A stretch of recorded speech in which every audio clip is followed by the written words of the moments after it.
ছাত্ৰ-ছাত্ৰীসকল তোমালোকক মোৰ চেনেললৈ স্বাগতম জনাইছো। আজি তোমালোকৰ বাবে মই লৈ আহিছো BA 4th চেমৰ শৈক্ষিক দৰ্শন এডুকেশ্যন পেপাৰখনৰ চেপ্টাৰ 3 দৰ্শন ভাৰতীয় সম্প্ৰদায়বোৰ। এই চেপ্টাৰটোৰ কেইটামান কোৱেশ্চন আনসাৰ। আহা আমি ভিডিঅ'টো আৰম্ভ কৰোঁ। ফাৰ্ষ্টৰ কোৱেশ্চনটো হৈছে ভাৰতীয় দৰ্শন শব্দৰ অৰ্থ কি? এনসাৰটো হ'ল ভাৰতবৰ্ষত দৰ্শন শব্দৰ অৰ্থ হ'ল দৃষ্টি বা চোৱা, যি সত্যৰ লগত জড়িত। ভাৰতীয় দৰ্শন প্ৰধানত ব্যক্তিৰ আত্ম উপলব্ধিৰ লগত জড়িত। 2 নম্বৰ কুৱেশ্যনটো হৈছে ভাৰতীয় দৰ্শনৰ বৈশিষ্ট্য দুটা লিখা। এনসাৰটো হ'ল পৰম্পৰাগত ভাৰতীয় দৰ্শনৰ দুটা বৈশিষ্ট্য হ'ল প্ৰথমটো হৈছে পৰম্পৰাগত ভাৰতীয় দৰ্শনৰ কেতবোৰ কাৰ্য বুৰঞ্জীৰ লেখীয়া প্ৰত্যেক সম্প্ৰদায়ৰ কাৰ্য প্ৰচেষ্টাবোৰে কিবা এটা বৰঙণি আগবঢ়ায় আৰু সেই বৰঙণিবোৰ স্তৰ অনুযায়ী ভাগ কৰা হয়। 2 নম্বৰ পইণ্টটো হৈছে জীৱনক কেনেকৈ ব্যৱহাৰ কৰিব লাগে সেই সম্বন্ধে ধাৰণা প্ৰদান কৰিবলৈ দৰ্শন হৈছে এক প্ৰায়োগিক প্ৰয়োজন। মানৱ জীৱনৰ প্ৰধান লক্ষ্য বা পুৰুষাৰ্থ হ'ল ধৰ্ম, কৰ্ম, অৰ্থ আৰু মোক্ষ। বৌদ্ধিক অন্বেষণতকৈ এইবোৰ বহু পৃথক। 3 নম্বৰ কুৱেশ্যনটো হৈছে বেদ মানে কি? এনসাৰটো হ'ল বেদ শব্দটো সংস্কৃত মূলতঃ বিদ ধাতুৰ পৰা আহিছে। বিদ মানে হ'ল জনা, ভগৱান, আত্মা, প্ৰকৃতি আৰু মন হোৱা, ভগৱানৰ লগত এক। আহৰণ, মুখ্য প্ৰাপ্তি, বিবেচনা, বিভিন্ন সম্বন্ধসমূহ, অনুভৱ, ভগৱানৰ লগত ঐক্যতা, কোৱা, ভগৱানৰ মহিমা, বাস কৰা, ব্ৰহ্মাণ্ডৰ ধৰ্ম ৰহস্যত। প্ৰাচীন ঋষি-মুনিসকলে তেওঁলোকৰ তপস্যাৰ যোগেদি লাভ কৰা জ্ঞান মানুহৰ বিবিধ ধৰ্ম আৰু কৰ্ম জীৱনৰ বাবে অতি প্ৰয়োজনীয় জ্ঞানস্বৰূপে বিবেচনা কৰা। বেদৰ বিষয়বস্তু মূলতঃ দুটা ভাগত ভাগ কৰিব পাৰি, যেনে ধৰ্ম আৰু ব্ৰহ্ম। 4 নম্বৰ কুৱেশ্যনটো হৈছে মন্ত্ৰ মানে কি?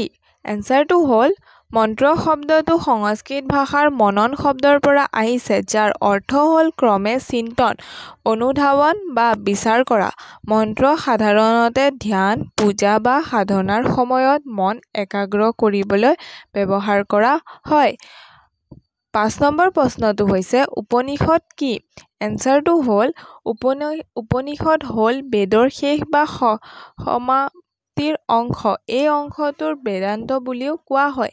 বেছিভাগ উপনিষদেই হ'ল গুৰু আৰু শিষ্যৰ মাজত কথোপকথন। উপনিষদত শিষ্যই জানিবলৈ বিচৰা বিষয় গুৰুৰ ওচৰত উপস্থাপন কৰে আৰু গুৰুৱে সেই বিষয় সম্বন্ধে শিষ্যক যথোচিত জ্ঞান প্ৰদান কৰে। উপনিষদে ব্ৰহ্ম, আত্মা, অস্তিত্ব, জীৱন আৰু মৃত্যু, মুক্তি বা মোক্ষ, জগত জ্ঞান, ব্ৰহ্ম জ্ঞান আদি বিষয়বোৰৰ আলোচনা কৰে। 6 নম্বৰ কুৱেশ্যনটো হৈছে বৌদ্ধ দৰ্শনৰ সৃষ্টিকৰ্তা কোন? এনসাৰটো হ'ল বৌদ্ধ বা বৌদ্ধিক দৰ্শনৰ সৃষ্টিকৰ্তা হ'ল ভগৱান বুদ্ধ। 7 নম্বৰ কুৱেশ্যনটো হৈছে বৌদ্ধ দৰ্শনৰ প্ৰধান ভাগ দুটা কি কি? এনসাৰটো হৈছে বৌদ্ধিক দৰ্শনৰ প্ৰধান শ্ৰেণী বা ভাগ দুটা হ'ল হীনযান আৰু মহাযান। 8 নম্বৰ কুৱেশ্যনটো হৈছে বৌদ্ধ শিক্ষাৰ কেন্দ্ৰ কি আছিল? এনসাৰটো হ'ল বৌদ্ধ শিক্ষাৰ কেন্দ্ৰসমূহক সেই সময়ত বিহাৰ আৰু সংঘ নামেৰে জনা গৈছিল। 9 নম্বৰ কুৱেশ্যনটো হৈছে বৌদ্ধ শিক্ষাৰ শিক্ষাদান পদ্ধতি কি আছিল?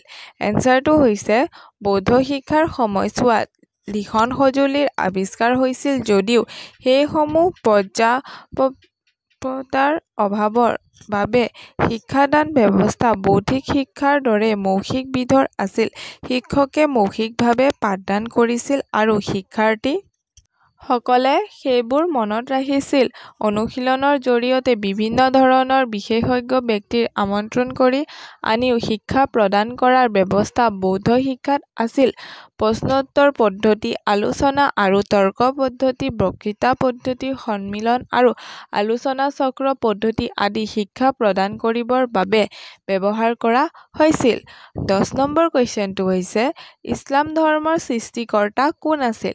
এনসাৰটো হ'ল ইছলাম ধৰ্মৰ সৃষ্টিত এই ধৰ্মৰ সৃষ্টিকৰ্তা হৈছে আল্লাহ, যি একমাত্ৰ ঈশ্বৰ, সৃষ্টিকৰ্তা আৰু সমগ্ৰ বিশ্বজগতৰ পালনকৰ্তা।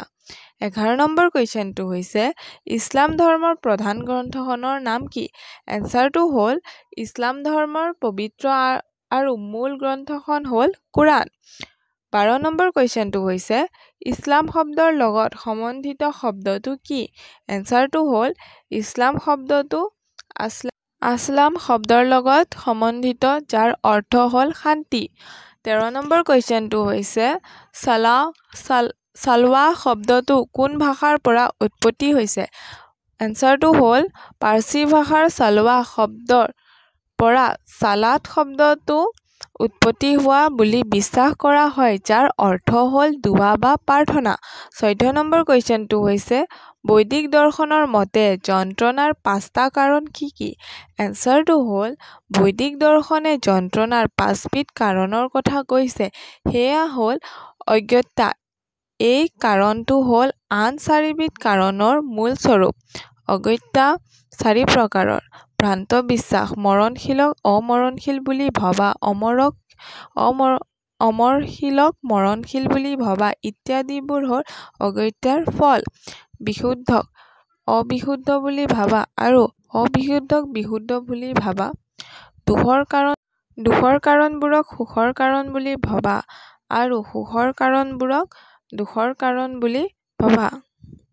জীৱন্ত বস্তুক জড় বুলি ভাবা আৰু জড় বস্তুক জীৱন্ত বুলি ভাবা। তাৰ পিছৰটো হৈছে দাম্ভিকতা, নিজকে মহৎ আৰু দাম্ভিক বুলি ভবাটো যন্ত্ৰণাৰ এক কাৰণ। তাৰ পিছৰ পইণ্টটো হৈছে মোহ, পূৰ্ব কামৰ আনন্দৰ বাবে এইটো কামকে আকৌ কৰাৰ মোহৰ লক্ষণ।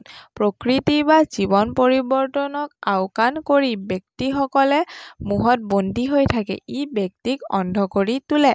তাৰ পিছৰ পইণ্টটো হৈছে ঈৰ্ষা, অতীতৰ বিষাদজনক অভিজ্ঞতাবোৰ চিন্তনে ব্যক্তিৰ ঈৰ্ষান্বিত কৰে।